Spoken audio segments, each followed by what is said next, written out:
we are going to get into 4 different groups, and we are going to fill this in as to, what are the goals of a recovery coach, right? We've been speaking about those: promoting recovery, removing barriers, connecting people, encouraging hope.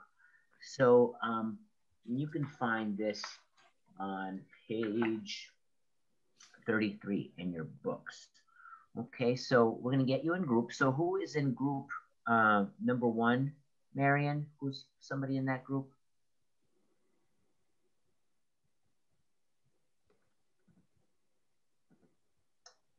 Marion? Oh, sorry, I was muted. Eric is in group 1. Eric. So Eric's group will do promoting recovery. Okay, you're going to focus on that one piece. So what is the role of a recovery coach supervisor? What are the goals within that one piece? Okay, so group 2, who's in group 2? Marion. Lorraine is one of the participants in group 2. Lorraine, your group will do removing barriers. How about group 3? Haley. Haley, your group will do the next one, which is connecting people with recovery support. And then group 4. Dallas. Okay. You're going to look at encourage, okay? Role of a recovery coach, and what does it now look like as a supervisor? What are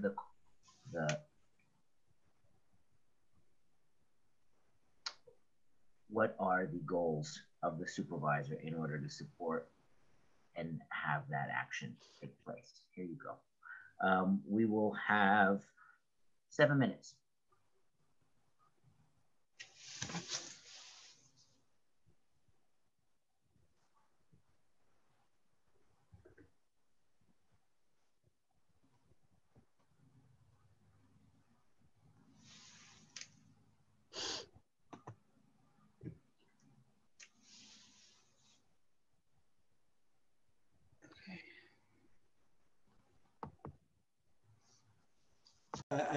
In some point, I received training, corporate training from you guys.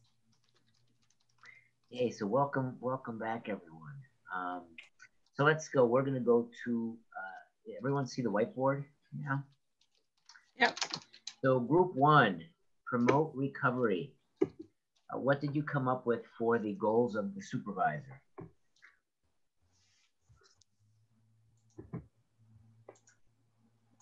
Who was the reporter there? I don't think we really picked one, but I can just say some of the stuff that we talked about, and someone else can jump in if I miss. Oh geez, I'm drawing a blank. Basically, it's just about kind of fostering like a healthy environment for the coach. They need to be in an informed place to be able to promote recovery. I mean, we talked about multiple pathways. They have to be educated in multiple different pathways because it's not cookie cutter. Everyone's different. We talked about motivational interviewing. Yes, thank you, Tracy. Yeah, no, that's okay. No, save me. Yeah, no, you're good. We talked about multiple pathways, knowing the resources to be able to support each other. If you need something, whatever, that's something good. We put motivational, and then we talked about what does your supervision look like, and we were talking about our challenges. And also about your successes with your supervisor. We started talking about that as well. I guess, I don't know, something along those lines. We started talking about our challenges versus our successes with our supervisor. Yeah, Marcia had brought up the point that, her supervisors really kicks butt working with her. So And he's also a recovery coach and a recovery coach supervisor. So we did clarify that because I was asking if it was a clinical supervisor. So she told us a little bit about her experience and what her supervision actually does look like with a recovery coach and a recovery coach supervisor. Well, we're going to get to create a model very shortly. So that's perfect. How about group 2, removing barriers? What would be the goals of the? I think that this is us. We talk a little bit about the current situation of the COVID-19, the challenge around, technology. We come across with constant training to the staff where we can address,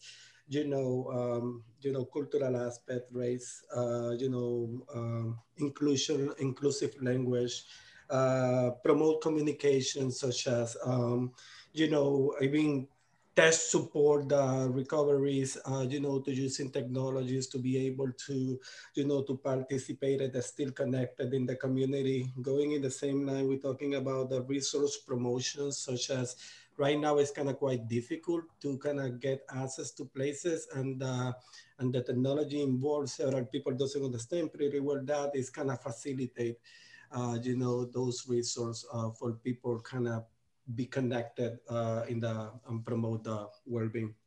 Excellent, excellent. How about group 3, connecting people with recovery support? I can speak to that. Okay, go ahead. Oh, sorry. If you want to, you can. Okay. So we kind of talked about emphasizing the multiple pathways, and again, really emphasizing continuing education to help with that understanding of what multiple pathways includes, encouraging the recovery coaches self-care through utilizing their own recovery supports, and then also building a larger network. So I want to say Sharon, I think I got her name right. And really kind of emphasize that in her area, everything's so spread out. So as a recovery coach supervisor, you're sometimes able to kind of help bridge those gaps and really do the legwork of finding new agencies, new resources, updating who are the people that, people should be getting in touch with for certain resources. And so then you can then pull all that together and provide that to the recovery coach so that they don't have to take time away from their recoveries to do that. Wonderful. Wonderful. Sounds like you got awesome supervisors there. How about encourage? Group 4.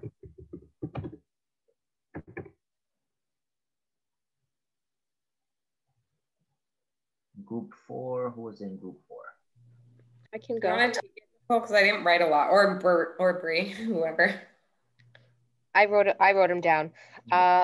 We said being strength-based, using motivational interviewing, offering space for self-care, team building. Team building. Team building.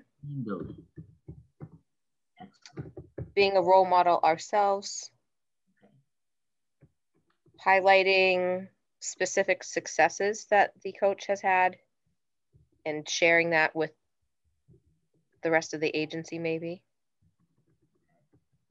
Having a welcoming atmosphere, being creative and open-minded.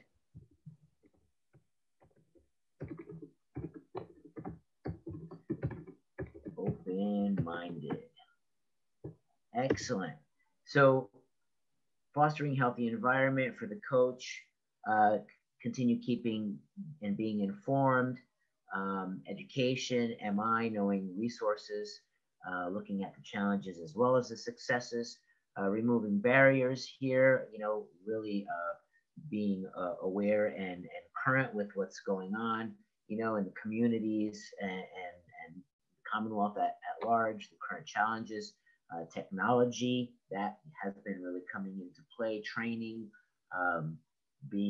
having inclusion, cultural aspects, promoting communication and resources and facilitating those resources. Now, connecting people to supports, again, emphasizing multiple pathways, continuing education, self-care for the recovery coach. building a larger network, and really bridging the gaps and creating new resources to support coaches to focus on coaching. And then encourage.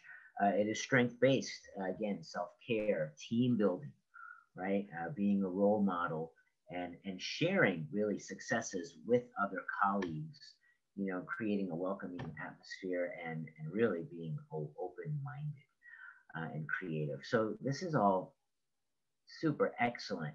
Let's see what the survey says. Let's go over here. Oh, and there it goes. Let's take a look at these pieces here.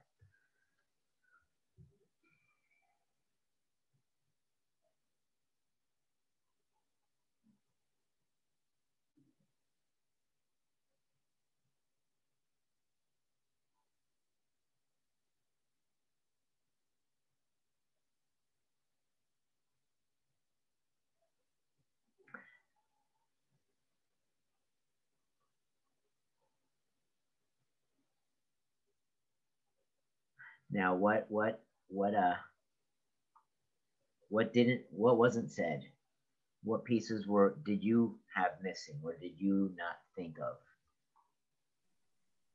For our group, connecting people with recovery support, family supports, they're huge. We didn't get to that, or it didn't come to mind, but it's so important for, it's capital. It's really important part. We should be encouraging. So you all pretty much, you all fill that in perfectly. Pretty much, huh? So let's go on to looking at now the relationship that we have, and with all of this, actually, there's a question now in the middle of doing all of this work, being open-minded, connectedness, bridging gaps, and focusing on strengths. Now, here is the question: how might professional or organizational ethics and boundaries limit or support these goals?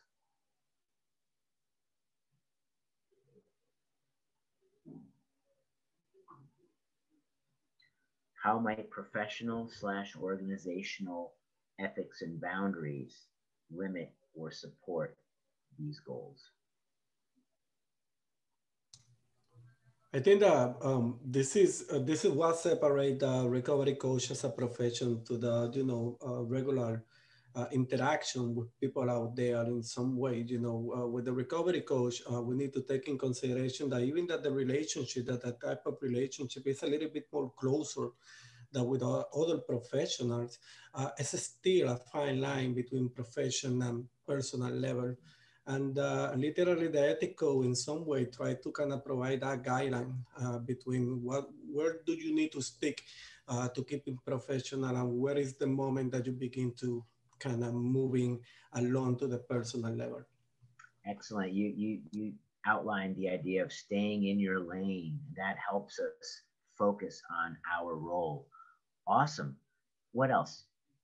Anything else coming up for you, Nicole?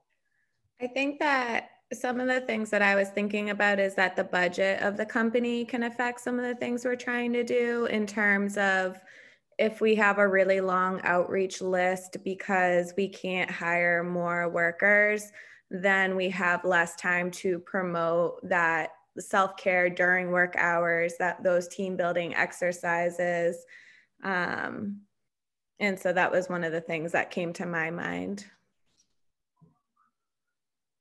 Anyone else? That came to my mind, how it says limit or support the goals. I was thinking about, oh gosh, how do I say it now? I can't spit it out.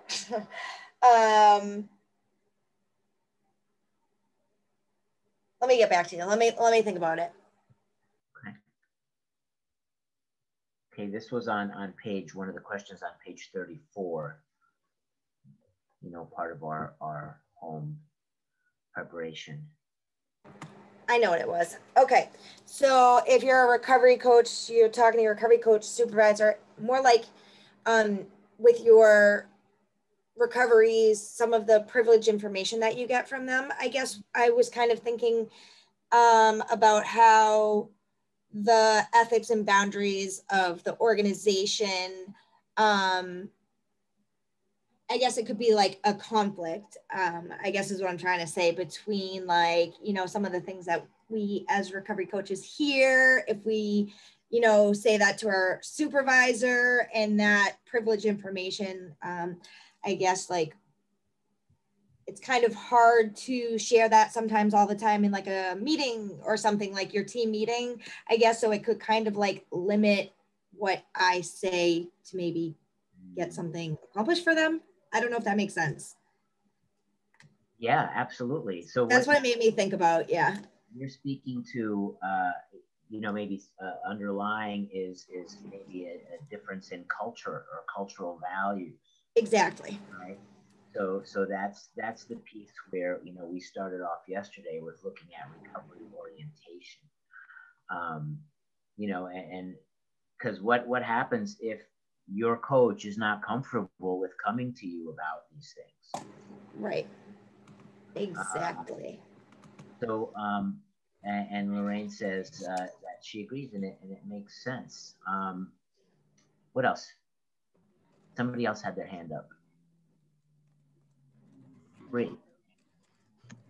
I see it also with performance standards. So I know one of the things that our group had talked about with Encourage is kind of the team building, the self-care. I think maybe Tisha mentioned she worked somewhere where they actually gave you space during the day to maybe go to a meeting or go to therapy, or, to take care of yourself. I can see how that would be a little difficult if you're working in a bigger agency and other departments don't have that flexibility and that leeway or that focus on self-care, as far as kind of performance standards go. Yeah. That's a good one. What's the focus, right? The focus of the agency and the end goal, and how do we really support our colleagues in our team, so that we're efficient and not, pulling or tugging in different directions. Anyone else? I mean, this is just a very teeny conversation, where this is like days on end, with specific, topics and scenarios that would come up.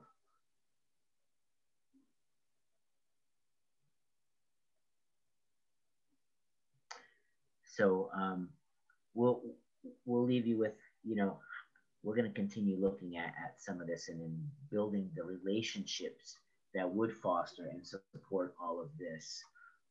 Coming up with the next piece in creating that relationship, right? Now, this is again, just some questions to keep in mind as you begin working. Let's just imagine with a new coach, right? Here's a new coach that they just all of a sudden said, hey, we got a new person. And maybe you had some say in that.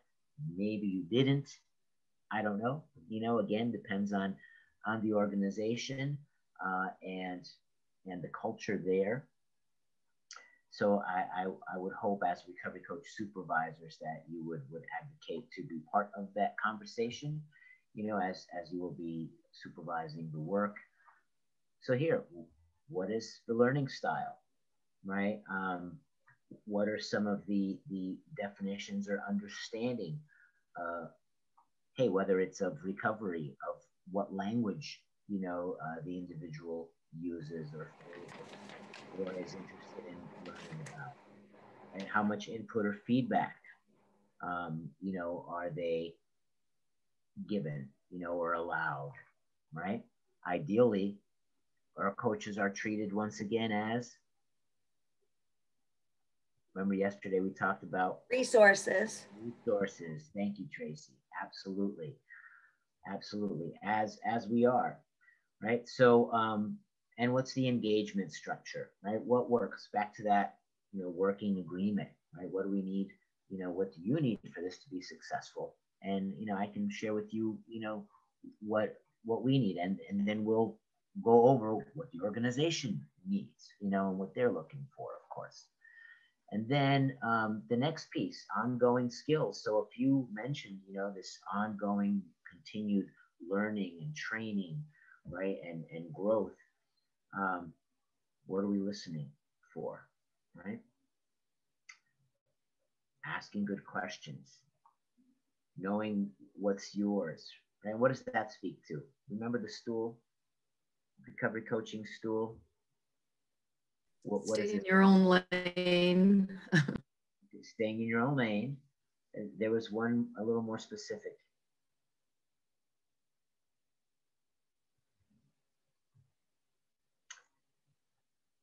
Managing your own stuff. Yes, managing your own stuff. We just had a whole conversation on unbiased this morning. Demonstrating consistency, building trust, right? And then, you know, building their capacity, you know, as well as our own.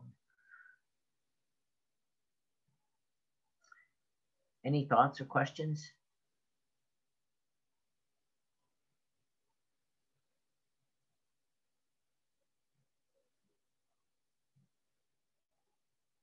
All right, so what we're going to do is we're going to put this all together.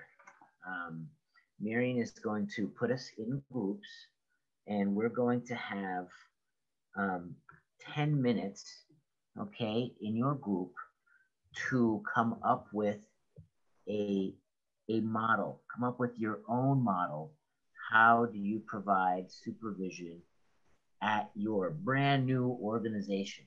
You know, so the 4 of you in the group are going to come up, are building a recovery coach team, a recovery coach program within whatever center or agency that doesn't have one, and you're now building. This is how we're going to supervise our coaches.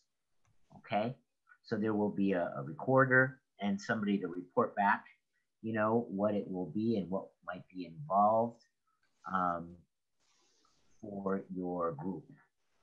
Okay, so any questions? Does anyone not understand what we're doing?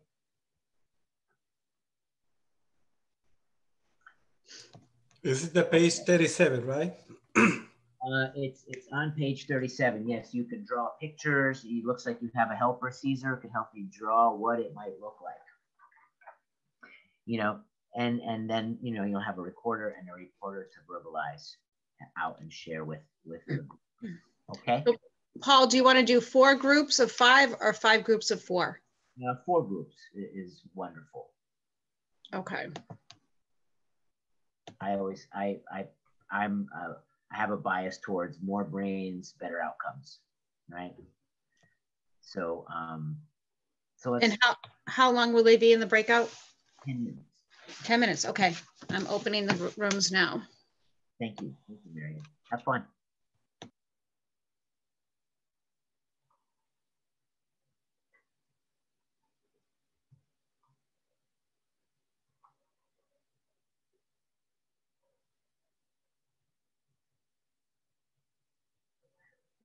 Floor mentioned that she had an emergency. Oh, that was good. It flew by. Nuts. That's Same. awesome.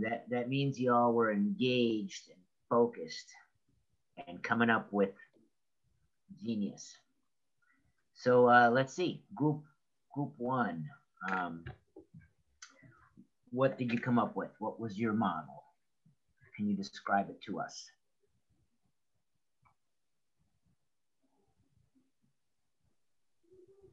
Who was group 1? I don't know which number we were. I don't know which number we were either. I don't know. Marion? I did not track the groups. Sorry. What was Okay. Eric, I think we're 2. Okay. Go ahead. Group 2. I think so too. Group 2. Okay. We're 1. Samantha thinks we're 1. Okay. Doesn't matter. Your group. We was Okay. in group 3. 3 yep. or 4. 3 we was. Yeah. Okay, I think 3, we got right? it. So group. All right, whoever's in my group, who wants to share? I have notes, I will. Okay. All right, so we talked about a lot of stuff. So should I just list out what we have? Please do. Okay, non-clinical. Okay. Set expectations, honesty/trust. Do you want me to read all of them or give you a few or what? Safe space. Promoting recovery.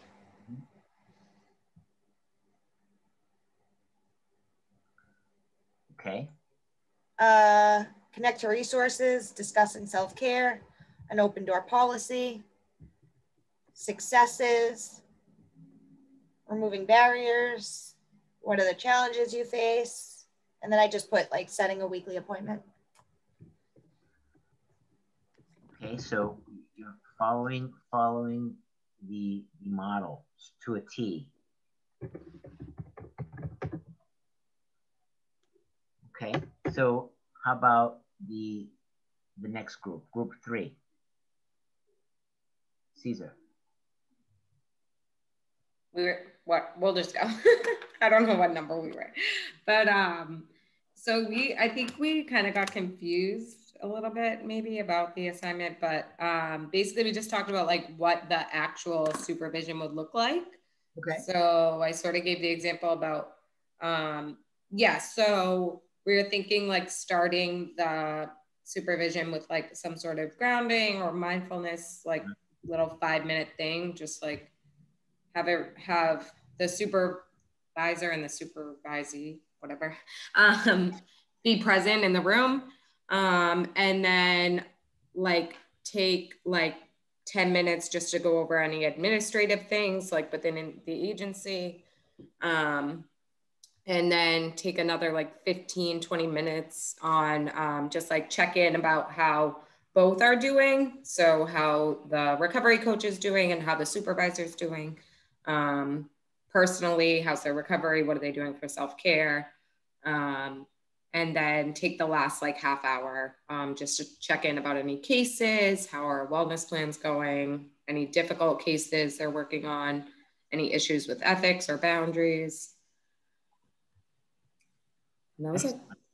Excellent. So you spoke right to forming that connection, you know, with the coach, and also to the point of having that vulnerability, right? You know, sharing a piece which really promotes that connection. Wonderful. Group 1. Who was group 1? Or another group? I'll go. I don't know what number we were, but we kind of honed in on the bold word ideal model of, and what we came up with was a collaborative learning and growth experience model. We talked a lot about a compassionate, empathetic, strengths-based model where it was a very supportive environment, a very trusting, fun, and inclusive environment. We talked about having a lot less data requirements where we would actually be able to have more of the focus on the work at hand. And I wanted to add something that we forgot to talk about was a stress on self-care and possibly paid self-care time. I don't know, Caitlin, you might have more that you wanted to add. A lot of things overlap. Yeah, we kind of talked about too, maybe the referral process, just being, you know, in my agency, we just have a referral that gives a very bare minimum so we can focus on the people. It says if there's any dangers to maybe, you know, the recovery coach, if there was a violence history or something like that, you know, setting them up with the appropriate coaches and making sure, you know, we speak with the coaches about that, kind of anything that might be pertinent to know, but not giving away so much where we're quote unquote labeling people because nobody, you know, probably agrees with diagnosis that have been put on them. So discussing that and how to not use stigma and seeing that, you know, referral and say, you know, what do you think about this, and making it, you know, what Sharon said and our team said, inclusive for not only the recovery coach to understand, but for the recovery. Okay, so now you're getting really deep into the referral focus, and what does that look like? Because what does it promote, you know, and how do we address it? So there was a whole lot of stuff, so I apologize. My typing isn't as quick. That's okay. It was a lot. Sorry. Matching, that's the word I want. Matching coaches and speaking about comfortability and making sure what they need to know and what, you know, we provide as an agency, keeping that true to our ethics and what the organization expects of us. Okay, wonderful. And the last group who did not go yet. We thought about ours actually a little bit differently. Okay. So we were thinking more along the lines of having weekly individual supervision, but also doing group supervision. Okay. And, you know, maybe the supervisor is present at the group supervision, but is there kind of more of an observer in allowing for kind of a peer-to-peer conversation. We talked a lot about the differences between types of supervision, and I think we agreed that having two different supervisors might be helpful. One that is a peer supervisor and one that's more of an administrative supervisor, so that you were able to have space to talk about billing and notes and workflow and agency-wide things, and also having space that you can talk about self-care and recovery in cases. But certainly with an emphasis on self-care. Wonderful. Wow. So yeah, having this model where you have two different, you know, supervisors that have different focuses. And then here we're starting to look at, you know, this goes into agency policy, right? Where the third group mentioned, you know, the referral and how those things are done. Here again, growth, looking at boundaries, and the first one really spoke to, hey, we're sticking to the model and we're going to focus on these pieces. So so that's excellent. How did that feel?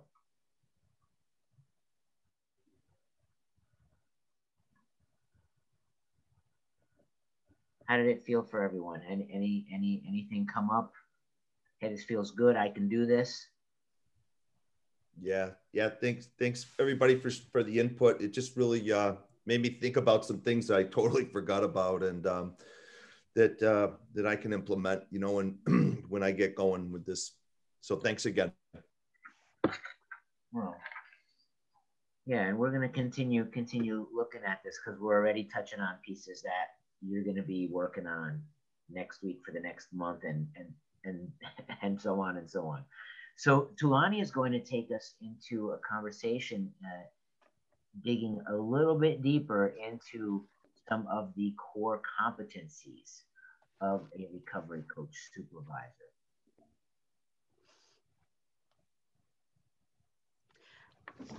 Hey, Paul. Oh, thank you so much for taking that down. Hey, everyone. Okay, so let's do something real quick, okay? I'm gonna ask you to take your right arm and I'm gonna ask you to stretch it behind your neck like this, and just do a pull and stretch. Okay, yay. And then I'm gonna ask you to take your right arm and then pull your left elbow down as far as you can go and just feel the stretch. And then I'm gonna ask you to shake your arms like this. And then I'm gonna ask you if you could take your head and just gently bring your head back to your neck. And then slowly bring your chin down to your neck, to your chest if you can. And then gently take your head and bring it to the right side and just feel the stretch. And then gently bring it to the left side and feel the stretch.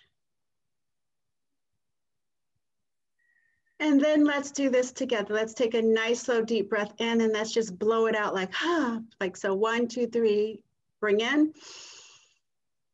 Ah. Okay, excellent. You all have been wonderful this morning. So we are gonna move on and have a conversation about competencies. So here's the deal when we think about sort of core competencies, and that is depending on the environment in which you work, right? So some of you may work in a more clinical environment, some of you may work in detoxes, you all work in different types of environments. And so depending on the environment that you work on, that particular environment may require a particular competency, right, for recovery coach supervision. So in this conversation, we wouldn't be able to, of course, go into every environment that you're working on and what's called upon you in terms of your skill set. But there are some very fundamental skills that are required to effectively do your work as a supervisor. So before we get into this, I'd like to just find out from you, what is a core competence when you think about it? Somebody tell us, what does that word even mean? What does that term mean? When you think of the word core competencies, what comes to your mind?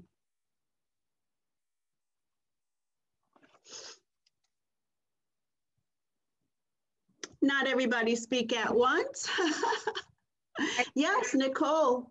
I take it to mean like the ethics or like the things that are absolutely necessary in order for that role and for us to do our job. So like the ethics of being a supervisor. Absolutely. So ethics definitely is a core part. It's very central to the work, definitely. Thank you, Nicole. Anyone else, when you think of the word core competency, what does that term mean to you as a supervisor, as a person who is overseeing a group of people, managing people? What is a core competence?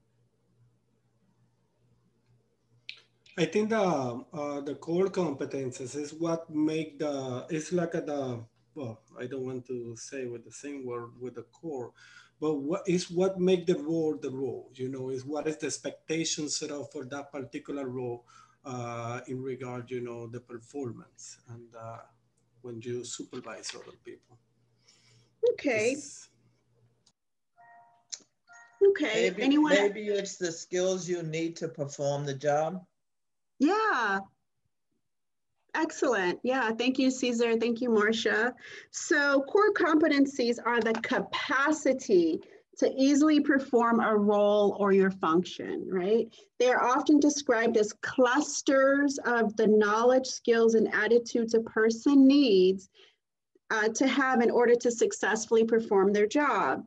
So, and again, we recognize that everybody is working in different environments, and every environment will require something different, but there are very basic competencies that are needed in order for us to effectively do our work as supervisors. I'm going to ask you if you can go ahead and turn to page 40 in your workbook, right? And you should, I believe it's page 40 in your workbook. Do you see a page that says core competencies? Okay, cool. And what I'm gonna ask you to do, actually, you know what? Just follow along with the slides. I'm gonna ask Paul if he can just go ahead and put up the slides real quick. I won't keep them up for long, but I just want to give you a glimpse of some of these competencies on the slide. And then you'll have an opportunity to actually assess yourself and how you would rate your own competencies in these areas. So that, yeah, okay. So what's really important, clearly, which I think everybody here gets, is having a really good understanding of the peer roles. Without understanding, like truly understanding what peer roles are, you would not be able to do well in your position as a recovery coach supervisor. So regardless of what environment you work in, you want to have a foundational understanding of these peer roles. Paul mentioned yesterday, Bill White. Paul, have you shared any links to any William White videos by any chance with folks? Not yet? You're on mute, Paul. Yeah, I shared the articles, you know, on the role. We haven't shared any videos specifically. Okay, I'm going to send out some videos to you. I think it'll help you have a good understanding of recovery orientation. We also talked about language earlier, how powerful language is in helping to reduce, minimize stigma and bias as well.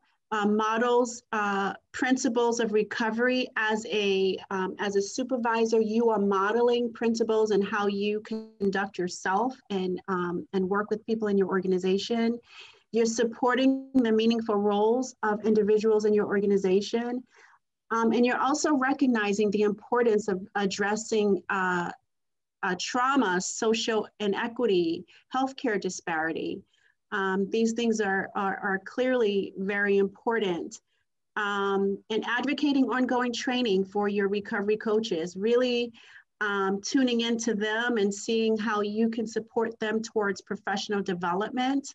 You'll be able to gauge that as you do supervision with them. Professional system navigation. Having some basic understanding of applicable laws and regulations. We're not expecting anybody here to have any extensive knowledge around this area, but in the very least, have an idea of what's going on from a policy perspective. And being able to have resources, know what the resources are in your community for recovery support services. The other thing that's really, really important, there's so much ambiguity out there still about what is a recovery coach? What does a recovery coach do? What are the tasks? So as a supervisor, you really want to have clarity, bring clarity to the role so that not only the recovery coach, but the leaders in your organization, the board, everybody understands the role of the recovery coach. It's surprising to me that even now, there is not great clarity around the role. You'll have recovery coaches that are engaging in activities such as testing or doing urine collecting, for example. That's not something that a recovery coach should do. Okay, so these are some core competencies for peer supervision, regardless of what environment that you're working in. The next slide, please. And also earlier we talked about strengths-based and person-centered supervision. Being able to identify and evaluate competencies that are needed for your peer workers. Being able to honor confidentiality and also operating with a high level of ethics and boundaries. Raise your hands if you have attended the training that BSAS offers on ethics and boundaries. Raise your hands, please. So that, okay, great. Some of you have attended that training. For those of you who are actively supervising recovery coaches, we strongly recommend that you also send your coaches to this training. Quality supervision. So this is a process. This doesn't happen overnight. It takes time to be able to develop the art of supervision, if you will. And it is a process of trial and error. Being accessible to your team, to your recovery coaches, that's very, very important. And looking out for occupational equity and staff development, meaning that you are creating the space, you're creating opportunities to foster an equitable workspace. And again, this can happen regardless of your position because you are championing diversity, equity, and inclusion in your workplace. You care about the safety of your staff. You're being able to deliver advocacy services to your staff as needed. And you have employment practices in place. It depends on your role within your organization. Some organizations will already have this in place. It may not be your task to do this, but you want to know what the employment practices are in your workplace. That's really important. Paul, you can go ahead and take down the slide, please. So these are some, you should have this in your workbook.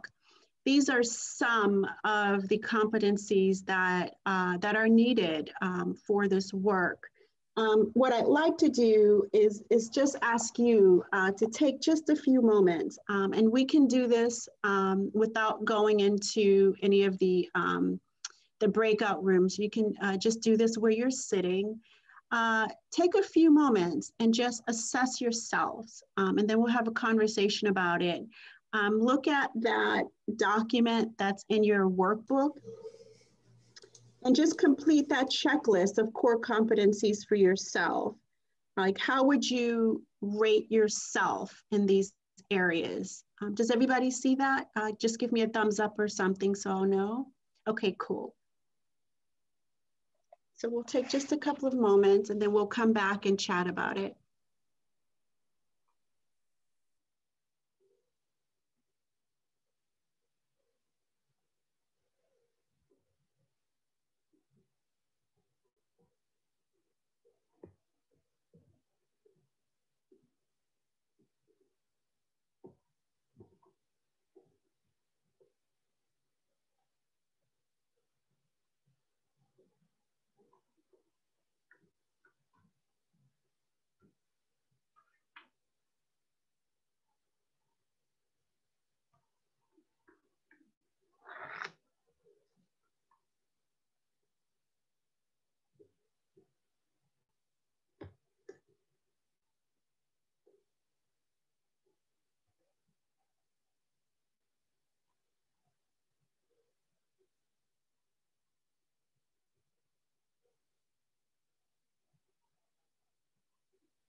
When you're done assessing yourself, do me a quick favor in the chat, just say done. So I'll have a good sense as to where we are.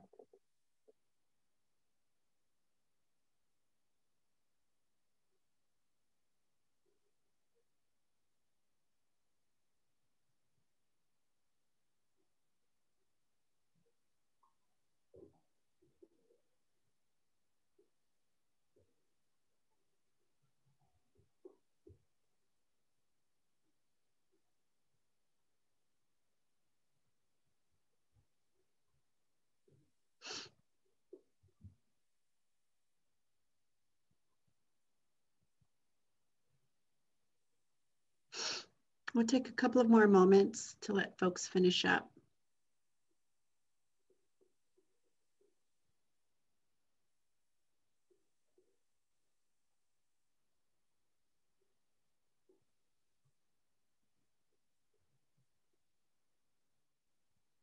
Okay, wonderful. I'd like to find out for you. Now, generally we do this in a small group. I'd rather, you've been in and out of that, the breakout rooms quite a bit already. I think that we can just have a large group discussion about this. I am curious to know of the competencies that that I mentioned just a few moments ago. What area do you feel that you need to improve upon? What would really support you in strengthening your supervisory skills, your competency in that area? Go ahead and raise your hand if you'd be willing to share. Where do you think that you need some improvement?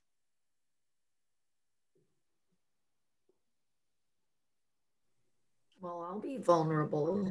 Please, Sharon. I feel like I'm, you know, I'm new. I'm very new to the peer recovery world, right? I mean, we've only had our first peer recovery coach specialist on board in this agency. She's the first one, and she's absolutely my first experience. So I have a lot of, you know, I need to have both more training, continuing education, and time under my belt. So more practical experience.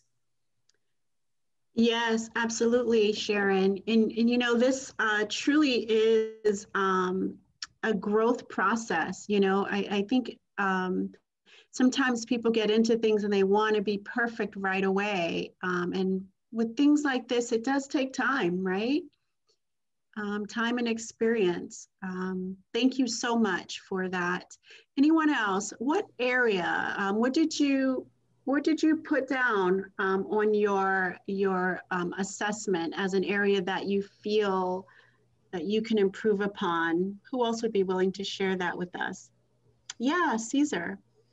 I will definitely need to work more with, you know, get more access to resource in the community, and I'm lacking of that. I usually rely on the recovery coach that I oversee. They know a lot of thing about that, but I'm not so good about that. Made me think about limiting my accessibility to probably other service out there that I actually can recommend to other supervisors who doesn't know that information and cannot translate that. And I feel like at that, you know, that connection, you know, with the community resource out there that change constantly, specifically under these times, I think it's key to have that information. I feel like I need to improve that, to kind of invest a little bit more time searching and learning about this. Yes, yes, that's really great, Caesar. Thank you so much for sharing. And here's the thing, Caesar, as well, Sharon. You know, we're not all going to have competencies in every single area. Or let me rephrase that. We're not always going to be expertly skilled, if you will, in every single area. Some of us have strengths when it comes to administrative things. Some of us have great strengths when it comes to the interpersonal dynamics and communication. Some of us have really great strengths when it comes to truly understanding organization and systems. We all have our different strengths. And so what I would say is to use your strengths as your leveraging point, right? Wherever your strengths lie, and then work on building up competency in other areas, right? Someone else share with us what area, Eric, what would you like to improve on or feel is needed for you to improve upon? I can get very scatterbrained, disorganized. There's a lot of things going on. I'm the only recovery coach for my for CHL, so I get referrals from Leominster, from Worcester. There's a crisis if someone needs, and you know, if I don't write everything down immediately, I can tend to forget it. So organizational skills can definitely. Organizational skills. Yes, excellent. Thank you, Eric. And Eric, here's the deal. Maybe you are working in an organization, and it sounds like it, with limited human resources, right? And so if you're the only recovery coach that's doing all of this work, I can understand if you would feel, you say scatterbrain, right? Because you're being called upon to do a lot of different things. So if you had more support services or someone else to support you, you wouldn't be so scattered brain, right? Yeah, and you know, I don't I'm not trying to disparage the place I work for. I enjoy them. I think that they really wanted to get more on top of it as far as, I mean, they lost one coach during the pandemic, she quit. So you know, and I just don't think that it's really been there for them. So soon I hope. Yeah, absolutely. Yeah. And so finding creative ways to develop organizational skills, at least he recognizes that, hey, yeah, I need to work on this because if I don't, then things will become more disorganized. I'll take another comment from someone around what is it that you'd like to improve upon in terms of your core competence? Yes, Nicole. So I feel like I'm okay at the strengths-based supervision part, pointing out the person's strengths, but I would like to learn more about how to build upon that person's strengths. So like what projects can I delegate to them, or what trainings can I delegate to like our recovery team in order to promote that? So that's something I'd like to learn more about. Excellent. So then what I would suggest to you for that, so you're speaking more, so there's supervision, a supervisor, and then there's this concept of coaching, right? So seeing yourself as a coach as well, right? Because very often when we think of supervision, we generally think of managerial types of things or overseeing, right? And I think what gets missed is how do we coach people towards professional personal growth and development. So then there are times when you might want to take off your supervisor's hat, Nicole, and put on a coaching hat, right? And there are many, many tools and practices out there to support you around coaching your team, because that's where it's at. If you can mobilize a group of people to sort of fulfill a particular goal, that's what's going to help you to be a really good coach and supervisor. So we're going to have some elements of coaching in our new training, and perhaps some of you will consider taking the training over if you'd like to, if you feel inclined to. But one thing that I would say to you, and to write this down, is to look up the word coach. What is a coach? The coach focuses on the strengths of the employee, and how can you support that individual and getting certain goals done. Okay, so in terms of things that you just rock at, like you just do a kick-ass job at, what would that be?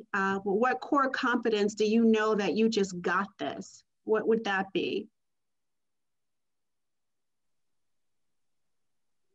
Strengths-based. Yes, so I you feel like I'm rocking that down. You're rocking it, Sharon. That's excellent. Who else is rocking yes, go ahead, Caitlin.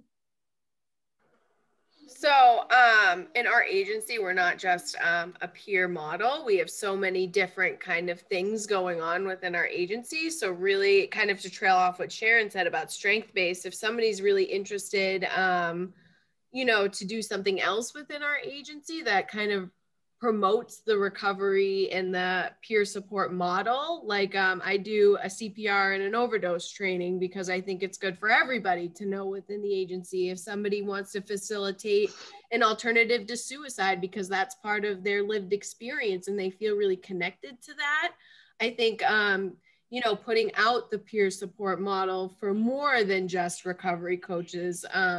We also offer things like a disability movement. If somebody feels like they were, you know, had some kind of discrepancy in their lived experience with that, kind of promoting that kind of advocacy in their recovery about that. Or I don't like to use the word MAT. I think it's, you know, just for me, I like to use recovery assisted recovery, because I think it just has better connotations with it. So if somebody feels like they were maybe not respected in that way in recovery, kind of promoting that kind of, you know, advocacy to explain what it is, to educate people in more than just our role. So I think really branching out of just our role and educating is huge. I'm such a big advocate for that. Excellent. Well said. Before I go on, I just want to check in with Lorraine, Tiffany, and Andrew. Just want to make sure that you guys are okay. I noticed that your camera's been off for a bit. I know Flora's dealing with a personal matter, but anyone, Lorraine, are you there? Tiffany, are you there? Andrew, are you there? Yes, I'm sorry. I'm here. I just got a emergency work call. I'm so sorry. Okay. All right. No worries. Take care of your business. Tiffany, are you there? I am here. Yes, I'm listening. Thank you. Okay. All right. Okay. So I'll take another comment from someone. What core competency do you rock at? Someone else. Bree, what is it that you do really well? What do you do really well? Can I actually say one that I think I could do better at? Sure, go ahead. So I think I've never really thought about providing actual structured space for feedback for me. And maybe, you know, even if it's 5 minutes at the end of a supervision session, just to check in with somebody to say, you know, was there anything that I could have done different, better? Were there things that we didn't talk about that we could have? And maybe just actually not just saying I'm open for feedback and then people maybe don't feel comfortable actually giving you feedback, but maybe providing space that it's expected that you provide me feedback as to how that went for you. That's an excellent, excellent idea. And I hope that you do that. That's a great idea. Okay. Yeah, Paul says asking the question. Yes. I really think that the quality of our supervision really does depend on the quality of questions that we ask. We want to ask high mileage, good quality questions from folks that we're working with so that we can get the best possible feedback. Okay, I'll take another comment from someone in terms of what do you do really well? What is a skill, a competency that you seem to excel at? Anyone else? Can I say something? Of course you can. So this is Flora. Sorry, I can't turn on my video right now. But one of the things that I really enjoy doing in my supervision is using motivational interviewing, and much deeper than what people normally think motivational interviewing is. It kind of goes deeper than just the oars. And so when done right, I feel like it really helps focus people in on their own personal goals, and it elicits so much of their, you know, just their own motivation. So you're listening for a lot of that change talk, and then just, you know, reflecting it back on them, and they're able to then kind of come up with their own goals, and they feel better heard and better supported by you. And so that's something that I recently started doing after I took a motivational interviewing for supervisors training. And I can see how that has already helped transform the relationship, where it's more led by them, the supervision, instead of me having to say, okay, this is what we're going to talk about today. So I think that really helps them feel heard, really helps them feel empowered, listened to. And then in turn, they're also kind of, I'm hoping, taking those skills and using that as well too with their recoveries on how to really use the motivational interviewing so that their recoveries also feel empowered to take lead of the session during their time together. Very well said. Thank you so much, Flor. And yes, I'll tell you, very often when we think of motivational interviewing, it's generally, the from the recovery coach to the recovery. But I think that supervisors would benefit from using the skills of motivational interviewing to work with their their recovery coaches. I think that, and many of you may agree with this, giving feedback can be really difficult for people. And because some people have difficulty and challenges giving feedback, sometimes the feedback that they give is not authentic. And so if we're not able to give really good feedback to our coaches, we actually end up doing them a disservice. So learning to give good feedback is actually a competency in itself. It's a skill in itself that I encourage folks to work on developing. Sorry, Tiffany is just, bear with me 1 second. I would like to give some feedback, as this is now the second time I've had to address this with each of the having. Oh, okay, sorry. Let me read that later. I thought that was for the entire group. So any other thoughts or questions regarding core competencies? Okay, so one thing that I wanted to mention to you is in the back of your manual, you will have a blank document that says professional development plan. You should see that towards the back, towards the back of your binder.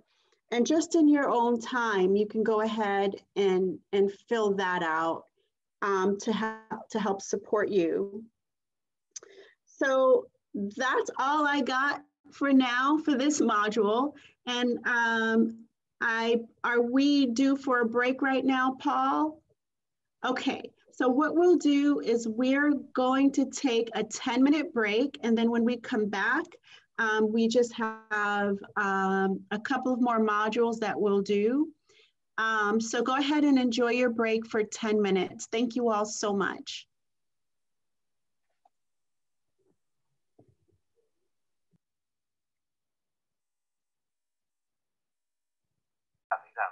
And you can proceed to peel your banana. The slice and peel method. 1. Cut off both stamps of the banana with a knife. 2. Slice the banana skin lengthwise and then peel off the entire skin. The 2-split method. 1. Take a sharp knife. 2. Split the banana from tip to tip. 3. Remove the skin from the 2 pieces. The twist method. 1. Grasp the banana in both hands. 2. Do not squeeze the banana, just give the banana a quarter to a half twist, just enough for the skin to break. 3. Use the blade to peel the banana the rest of the way. The having too much time method. 1. Cut the banana in about 15 parts. 2. Peel the pieces one after the other. 3. Be happy that you know better ways to peel a banana. If you like the tutorial, please thumbs up. How's that? How's that? So what are the different ways to peel a banana? All of them. What are they? Let's name them. The classic. The classic. I usually go with the other one.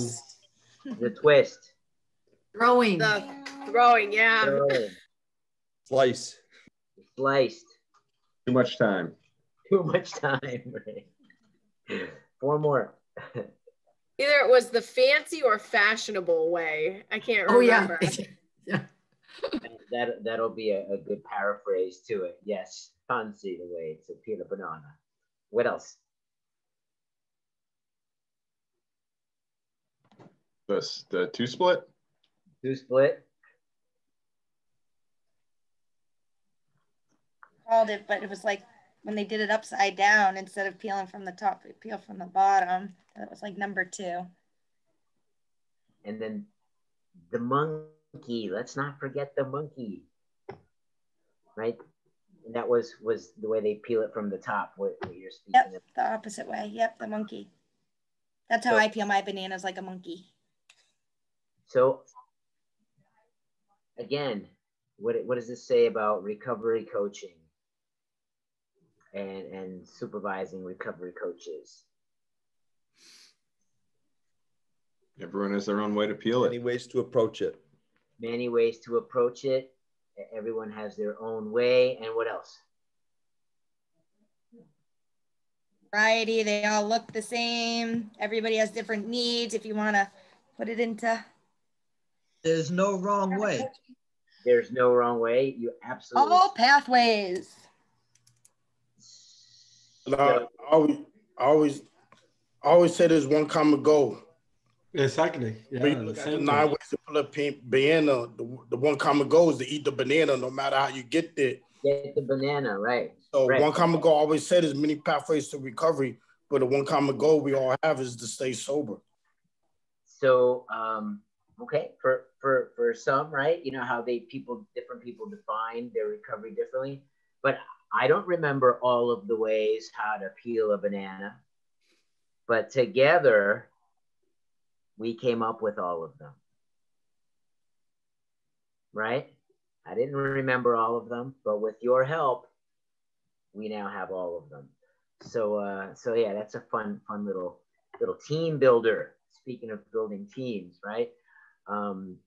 Awesome. So Marion, when we sent out materials, we sent out a little drive, and she also emailed you, I believe, with job descriptions that were on those drives. Okay, does everyone have access to those job descriptions? Actually added a few newer ones today. So when you go to the drive, let me see if I have it. If I have the link here ready. I was not able to access the drive, but I was able to download the first, the one that came with the pen drive. So check out this link. Change the permission on the drive, so you should all be able to access it. And I've also resent it to your email today. I'm gonna get it and I'll put it in the chat. Try this one. I just put it in the chat. I think that's the one that you sent me, Marion. All right, we'll try that one because we'll see if that one works. I don't know, Andrew, if yours is blocked, but mine is blocked. Like we have like a safety block because of the health center and the information on our computers.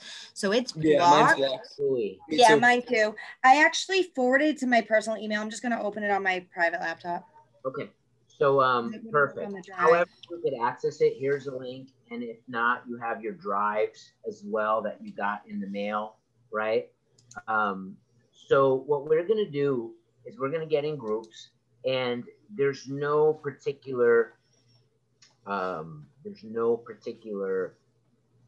job description that we're looking for. We're hoping that in the group, different people will look at different ones, and you will just discuss what you see and how they feel, and what are some of the challenges, you know, in the job descriptions. And some of them might be right on point, and some of them might be from left field, you know? So, and it's funny because on the drive, we added a few newer ones. So you'll also see how it's morphing, you know, and how it's taking shape to what it is what we have now, you know? So does everyone understand thus far? Okay, you're gonna go into your drive that you got in the mail if you can't access, you know, the Google Drive that we just put in the chat, and you're going to pull up a couple of job descriptions and you're going to discuss them. Then we're gonna have a greater conversation. Okay, so Marion, if we could have 10 minutes. You know what? Let's say 8 minutes. Oh, sorry. Are they going into breakouts? Yes. Oh, sorry about that. Okay, so you can start pulling these up as you're getting into breakouts and whatnot. So as a group, we're just going to read a couple of them and discuss them, or read one, discuss it? Yes. Or are you assigning them? No. Just pick one. Whether it's one or, you know, people might have different ones as well. You know, just discuss, hey, in this one, I see this or whatnot. You know, oh yeah, that says it here. This one has that too. You know, you'll start, okay. You'll have a discussion, you know. Okay, I'm going to open the rooms. Perfect. Thank you, Mary. 10 minutes, right? Yes, thank you.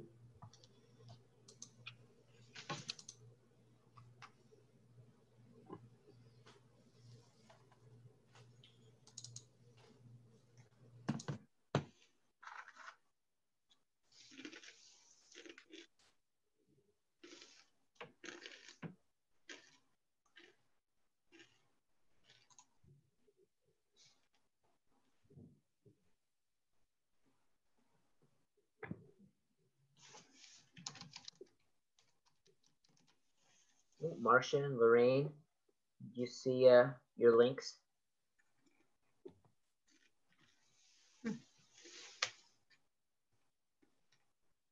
Lorraine, there she goes. There she goes. Oh, hello everyone. We are back, and how'd it go?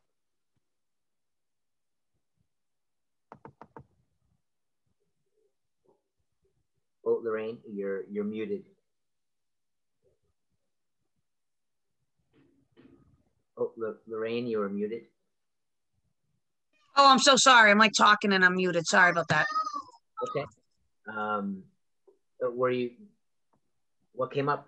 What came up? How do those job descriptions look?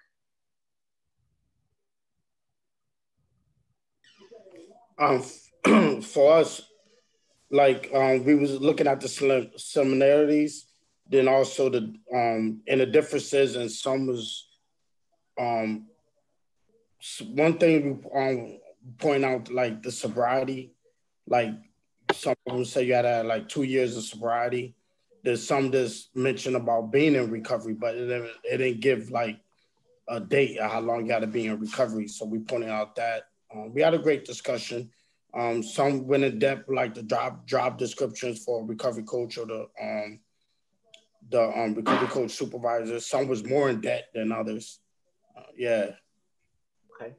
Okay, some went more in depth and others didn't, and some were specific about, you know, their requirements of recovery, and it sounds like, you know, they were actually defining it for people, right?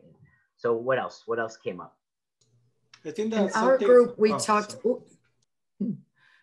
In our group we talked about the legality of some of the wording.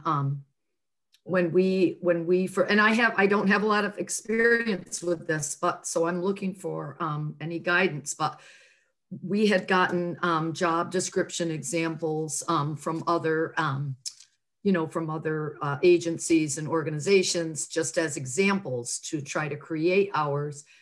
And some of the ones that we had gotten from DPH, I put through to HR, and he pointed out that it was illegal to ask for a minimum of 2 years, or to mention anything about a number of years having to have a minimum. So I would be interested from the group to hear what they know about this, because he would not allow me to word it that way. We could only say lived experience preferred. Excellent point. You know, whenever, you know, I always defer to the more brains, like I said earlier, and you know, here we are creating things, and who is you know, who is supporting us with this and picking out these pieces. Caesar, you had something. Yes, we was talking that some of the differences that we notice in in those job description that they coming from different state, and something that we spoke in the group that they probably adapted based on of the necessity of those state. Probably Virginia having a different, expectation, different needs that they need to adapt it versus Massachusetts and so on. Okay, so it'll look different community to community, right? And state to state, depending on what's going on. Okay, what else? What else came up for these? We talked about that the job descriptions were really vague. And like my personal opinion is that HR does that on purpose, right? So that you can't be like, that's not my job description, I'm not doing that. Or like I'm having a really hard time fighting for more money right now because like my job description is so vague, and the way you get more money is to like be like, well, I'm doing this, this, and this, and it's not in my job description.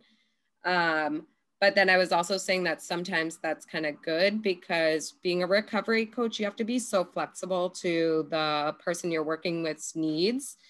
And so like if the job description was really specific in what services you could provide, like I think that would, it would rub up against the like authenticity of like recovery coaching. So we're bringing up a whole slew of different things where now the job description, it really kind of dictates a whole hell of a lot more than we thought, right? Because you're out there doing the work and you're, following the model and you're, giving it, your all and then some, but they're saying, this says, this is what the good book says, right? Whatever that may be. So, how do we now adapt with these things? Either adapt, or how can we be flexible with some of it? And on the other end, how do we advocate? Tisha's mentioning, for more money, right? So what do these roles look like, and what are we really doing? And what should we be really doing? Right? I mean, I understand a lot of us, hey, sure, I need a job. We all need a job. We all need, to keep the lights on and food on the table. So how do we now work with this? Anything come up? Any thoughts? Eric? Yeah, I mean, I was actually going to say on the other end of that too, Letitia, like they load up the job description because it's like, oh, okay, well, if we need someone to do A, B, and C, well, we got a recovery coach, make them do it, and I think that's why this in particular is so important, especially as us going into supervisory roles. Like we create the job description, we advocate for our people. And, like you said, Paul, too, there's room for flexibility. Like, hey, listen, I'm not busy right now. I can help with this. Normally, this is not my job, but this one time I can make an exception, and I think it's just so important, because then it prevents a lot. It can prevent burnout or, leaving a bad taste in your mouth with the job if they're just like, oh, hey, we don't really know what to do with you, so you just do whatever we tell you. That doesn't fall into what you're supposed to be doing. Yeah, to the lack of understanding of the model to these organizations, a huge piece. And I often say the biggest problem with recovery support services are that the agencies or the organizations are not recovery oriented. So now there's a big clash with what and that it is for you to do, and with all the stuff that you talk about and all these different trainings and workshops and peer gatherings with other coaches, but the organization is saying, right, this is what this says, and they're the ones that sign the check, so to speak. So how do we work with this? We're going to have continued conversation about all of these pieces: adaptability, flexibility, and advocacy. There's going to be a whole other focus on advocacy as well. And what's the model again? Not the peer model, but how is it implemented in your agency, right? So yesterday we spoke about the short-term programs, detox, inpatient, maybe with the police department, as compared to like the community health center or the community recovery center model, where you can work with someone for a long time, right? So the job descriptions are going to look different, depending on the environment. But again, the skills are across the board, and let's just on page 43, I don't have a slide for this, but on page 43 in our books, would somebody read this freedom within limits really nice and loud?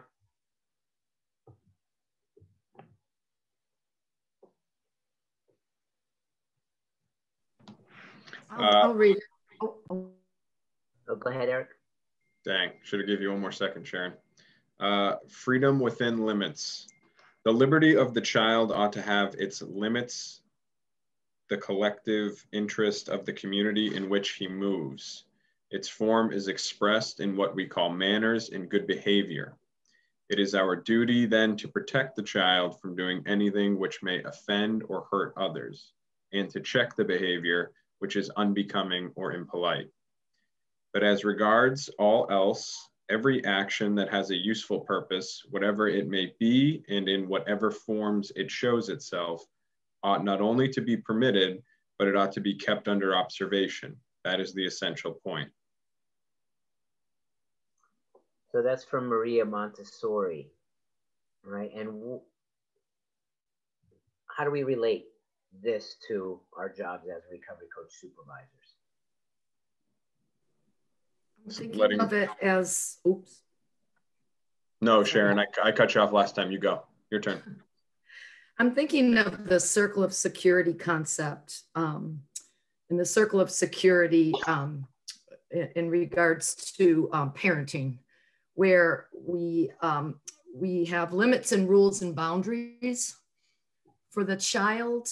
We're guiding the child, but so we're going to be doing some corrections along the way, but allowing the child to go out into the environment and to learn and to have some missteps and some failings as a way to learn. I don't know, that's what it brought to mind for me. Perfect. And who's that proverbial child in this case? Both recovery coach and supervisor. The above, right? We're all children. While we're at it, let's include the organization. How about that? So, this now speaks to that relationship between the supervisor and the coach, and now the supervisor and the organization, right? And we spoke earlier about motivational interviewing, and we spoke about all these different skills that we use with the recovery coach, right? And we coach the coach, and we coach the organization. We work together, right? It's building this team, and how do we work within the structure, right? Because they're there for a reason, and is it fitting for the peer model, right? We're gonna talk about this in a little bit. What does it look like, and are they being supportive? Our policies and procedures, are they in line? So lots and lots of work to be done here. So with the interest of time, and for us to have plenty of time for our next exercise coming up, we're going to go right into our scenarios, our role play. And I believe that there are 18 people in the class, 12, 15 people we have. Is that right? No, 15, no, 18. I was correct the first time. 18 people. So Marion is going to put us in groups of 3. Okay, and if we look on page 46 and 47, okay, do you all remember Recovery Coach Academy, where we started day 1? What is a recovery coach? Day 2, here's some how we form the relationships, and some of those skills. Day 3, we're talking about the stages of change and then stages of recovery. Day 4, we're talking about culture and cultural competency and working with others. And then on the 5th day, we were coaching. Remember that? You know, we looked at the wellness plan, we looked at our own personal wellness, and we were coaching. So we did day one yesterday. What is recovery, recovery orientation? What is a recovery coach? What is a supervisor? We started putting them together, and now we're going to supervise. So we're going to have one individual that will be the recovery, okay? We're going to have one individual, the recovery coach, one individual that will be the recovery coach supervisor, and one individual which will be the observer. Okay, so recovery coach supervisor, and observer. So for the scenario, the role play scenarios, here it says you will have an opportunity to be a recovery coach. Okay, so here is the scenarios. And I want you to take 1 minute to pick a scenario that you want to play. Okay, so take starting 5, 4, 3, 2, take a minute.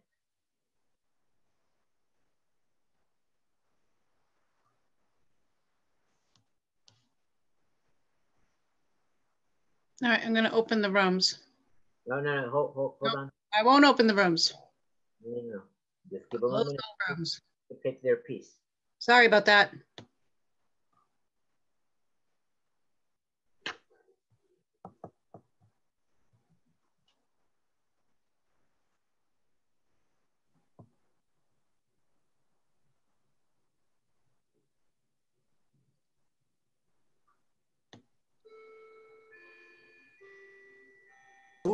Oh, quick question. Okay. Go ahead, Caesar. Okay. So go ahead and open the rooms, Marianne. So when you get in the rooms, pick right away, hey, I'll be the supervisor, you be the coach, you know, so then we can get on. You'll have 10 minutes. Rooms are open. You just need to join.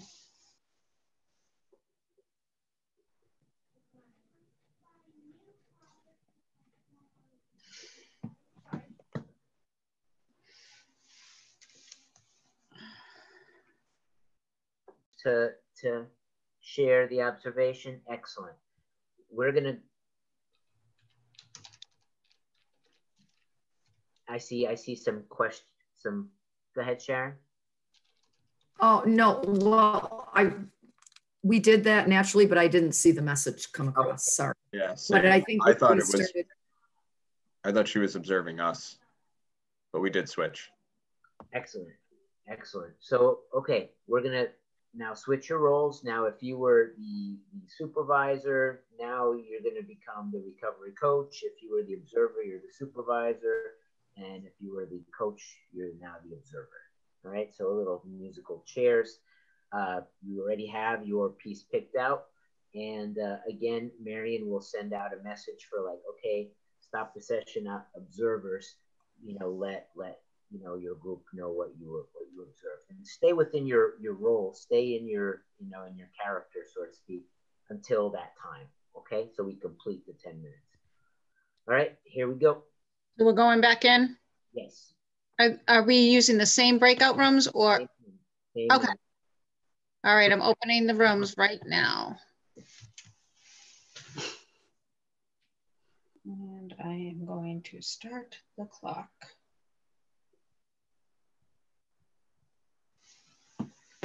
I guess we need to be a little clearer when we put up broadcast up.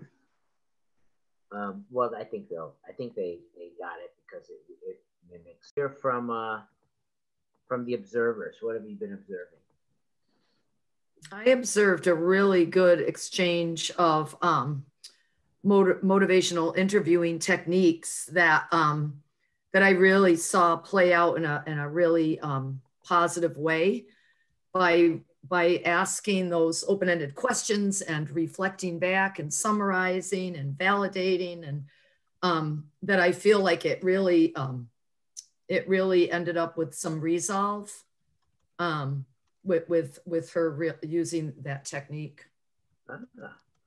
Okay, so somebody's been practicing their MI. Wonderful. What else? Observers. I was one of the observers as well, and like Sharon said, like there's a lot of MI going on, but not to harp on the MI side of it, just because Sharon kind of summed it up because it was very similar in our group. But I really liked Flora's our supervisor in this one. And she verbally affirmed to the coach that like the coach was very concerned about the risk. Flora like verbally said to her, like, you aren't alone in this, we're sharing the risk. So like keep talking about it, but you're not alone in this. And sharing the responsibility of the client was really awesome to see, and a good reminder for coach and like myself as well, just in my own practice. So yeah. Yeah, I'm sorry, you were breaking up a little bit. What was the reminder piece? The reminder was just kind of for myself that we aren't alone as coaches or even supervisors. Like we have like other people that we can turn to in this and kind of share some of the risk or just clients together and brainstorming different ways. Okay, super important. Absolutely. We have a team. We're not alone. And the most dangerous way to do this work is on your own. You know, so hopefully your supervisor has a supervisor, you as a supervisor, you have other colleagues within the organization and outside of the organization, you know, other peers that you can, you know, just discuss certain things, you know, and, you know, if you don't have that, especially within your organization. What else came up? With us, we have picked administrative, which is, you know, and one thing Andrew have mentioned about, like, with our administrative piece, they all about the billing. So one thing came up was the first time you're meeting with recovery, they want you to do paperwork. They want your laptop open as you're talking to them, you know, typing, which, you know, as a recovery coach, our first thing is to build a rapport with them. So Andrew came up with like memorizing the questions that need to be asked at administrative piece, so we could do the billing and just throw it in there as you're building a rapport with them. Then maybe the next visit or so, you could have them like sign the paperwork and stuff like that. And that was a good thing that you know, came up with. That's an awesome piece because you know, how many times do people show up at whatever program and the first thing is like, here's this paperwork, sit over there, right? You know, but as coaches, we build rapport with people. And with the coaches that I work with, it's always like, all right, how do we do this note or this, you know, the last 5 minutes, you know, of your session, and do it with them because it's about them, right? And you know, whether it's asking the questions or, you know, when we were in person, actually, you know, the coach is writing it down and asking, you know, so, you know, what did we speak about today? What was the goal, etc., right? You know, and or even get to the point where you're giving them the paper. Here, you fill it out. It's you know, it's about you, right? So to make them part of it. So that's excellent. Joe, you had something. Yeah, it was just, we picked interpersonal challenges. There was a DCF involvement in being a mandated reporter, which I really learned a lot with Cesar and Haley.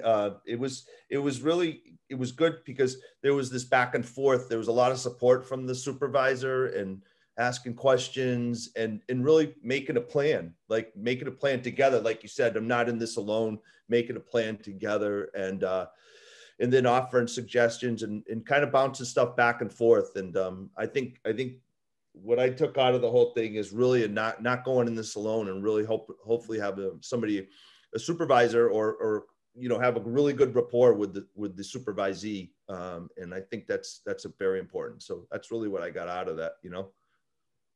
Wonderful. Now, how about as recovery coach supervisors? How did that feel? You know, what did you do awesomely? What could you have done, you know, differently, you know, or how was it different than what you've already been doing?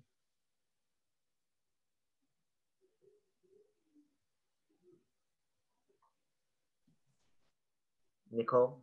I was the supervisor in the first round, but I don't know if it's because I was nervous doing these role play, real play things, but I know I can talk a lot, and sometimes it can feel like I'm going into like lecturing the person. And so I'd ask for like specific feedback on that.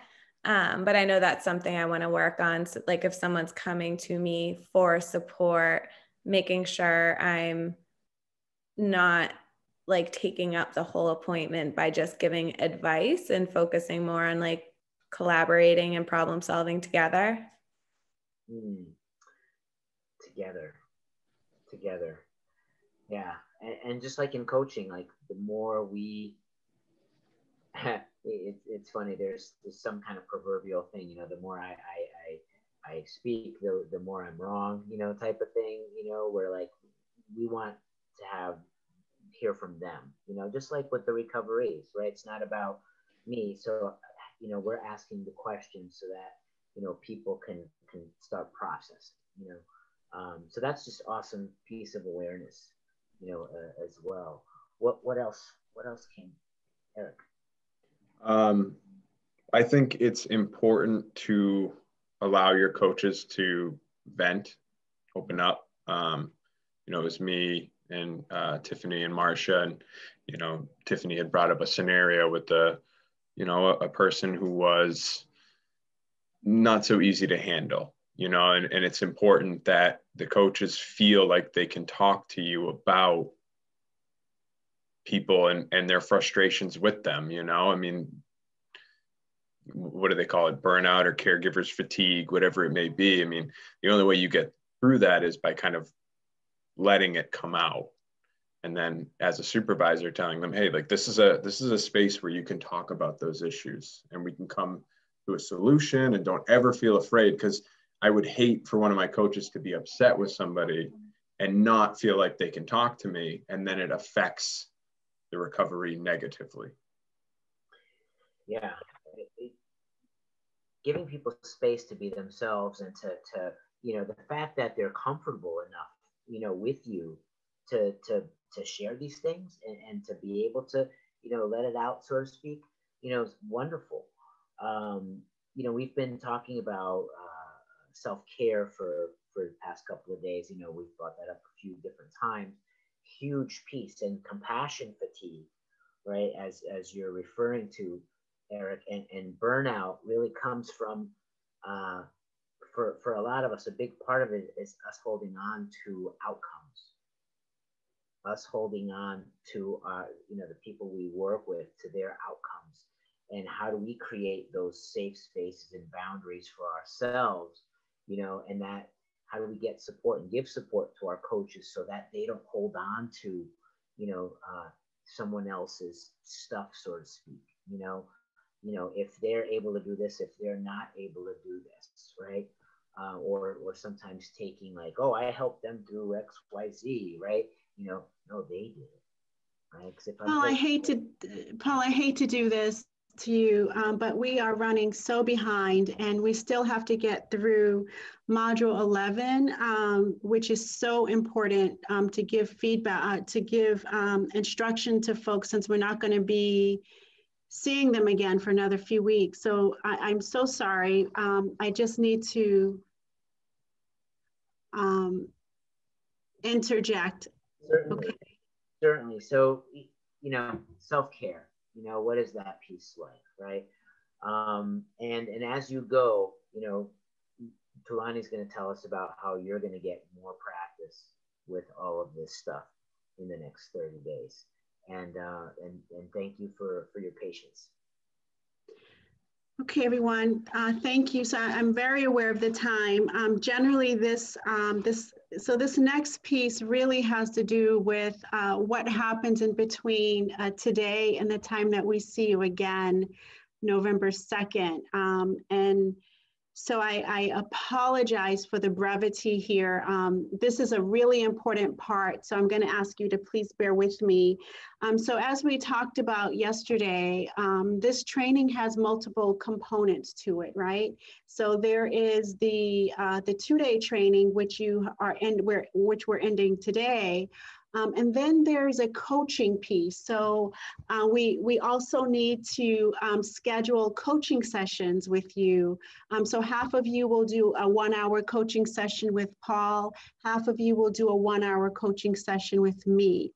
And then so after the coaching session, then we'll come back as a group for what's called our collaborative review, and that will be day 3. And then post day 3, we'll have 2 webinars, okay? So the first thing that I'm gonna ask you to do, I'm gonna ask if you can please look at your calendars and let us know if you are available on November 23rd.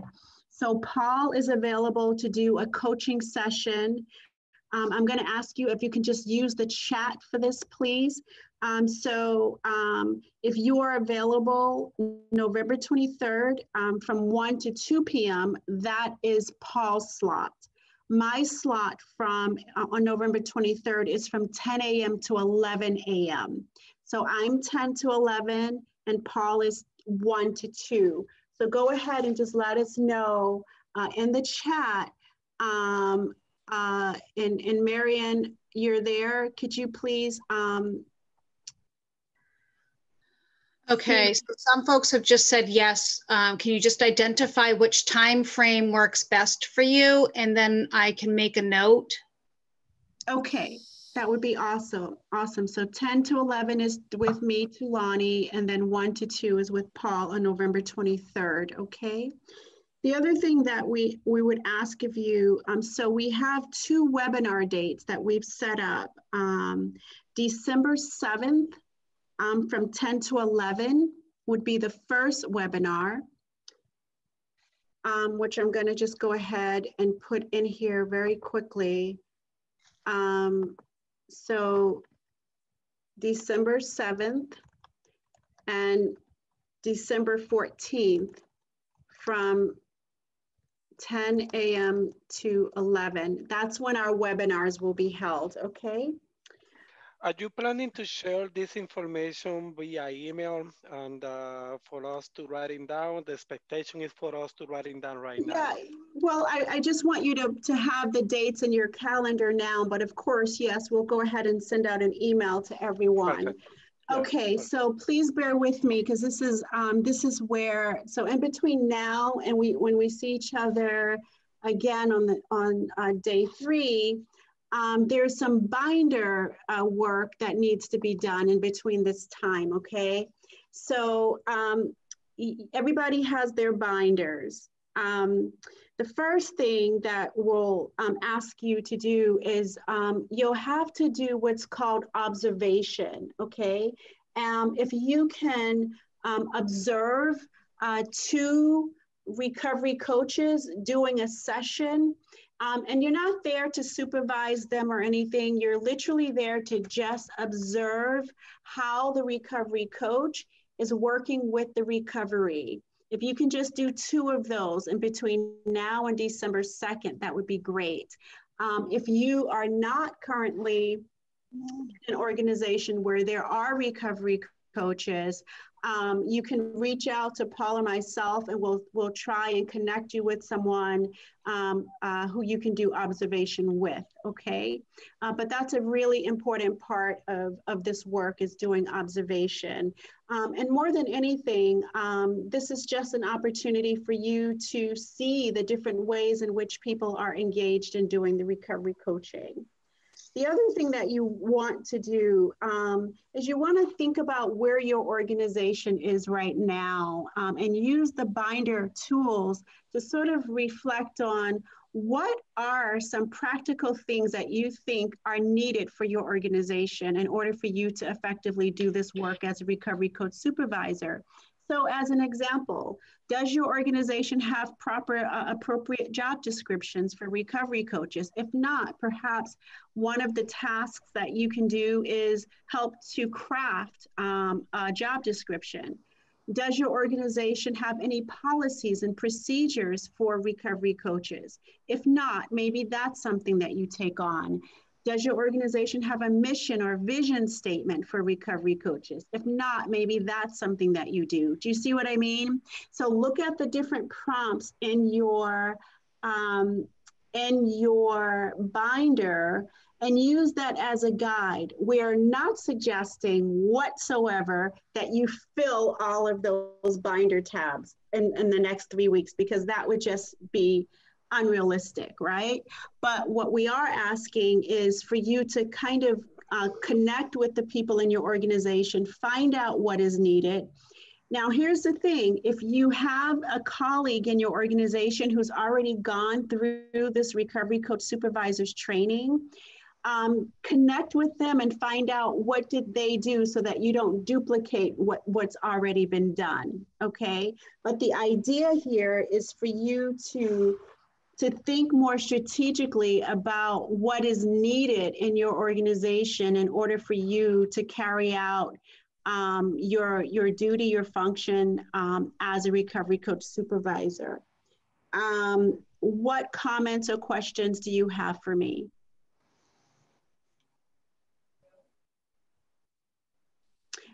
I want to take our time. Sure, go ahead, Flor. So when it comes to observations, because of COVID and stuff, we have certain things that we're implementing now. So a lot of our staff are not going into the community. They do so on a need to, like an emergency basis or whatever. But a lot of it is phone work right now because of COVID. So are there any specifications as to how the observation should be done, things like that? That's a really good point. Thank you so much. So clearly the observations will, for many of you, will be done virtually, right? So, so that would be up to you to find out, to make arrangements with your organization to find, you let them know that you're taking this Recovery Coach Supervisors program through BSAS. Most of your agencies are very familiar with all of the trainings that we're doing. They know that observation is a part of this training. And so feel free to go ahead and do that virtually. In fact, one really great idea might even be, well, now that we are in this COVID era, what are the implications of that for how we do recovery coaching moving forward? And maybe this is an opportunity for you to think more strategically and in an innovative kind of way in terms of how we might be able to do really effective recovery coaching and supervision through the virtual platform. So that's, we're all being forced to stretch in many different ways. So this might be a great opportunity to also consider, how we can do this work virtually. What other questions do you have? I have one question and one comment really quick. One question is, I actually put the day this following November 23rd with at 1 p.m. I just sent a text message. I just want to double check if this is actually the date to separate. I just want some confirmation about the appointment or the meeting for the observation. I'm sorry, I'm not sure. November 23rd is the date. Yeah, November 23rd. I'm available at 1 p.m. I just want to be sure that if I can move on and separate the day at 1 p.m. that day. He put it in the chat. He just wants to make sure that it was documented. Yeah, I put it in the chat. Yeah. Okay, sure. Yes, Mary. I have you under that time frame, and I will send that to Paul. Perfect. And the second thing, I have another important meeting to assist now in 1:30. I will probably drop a little bit early. I apologize for this, but yeah. Okay, that's fine. That's fine. Thank you so much, Cesar. Okay, so what we'll do, so those of you who scheduled to do the 1 to 2 p.m. with Paul, Paul will go ahead and send you an email and checking in with you. I will be checking in with you through email as well. I will share my personal email address with those of you who have selected the 10 o'clock time frame. I just gave you my personal email address there. I will also put in my phone number in case you have any questions. Sorry, I missed that. All right. Because I really want everybody to be very successful. This is where things can tend to go awry, if you will.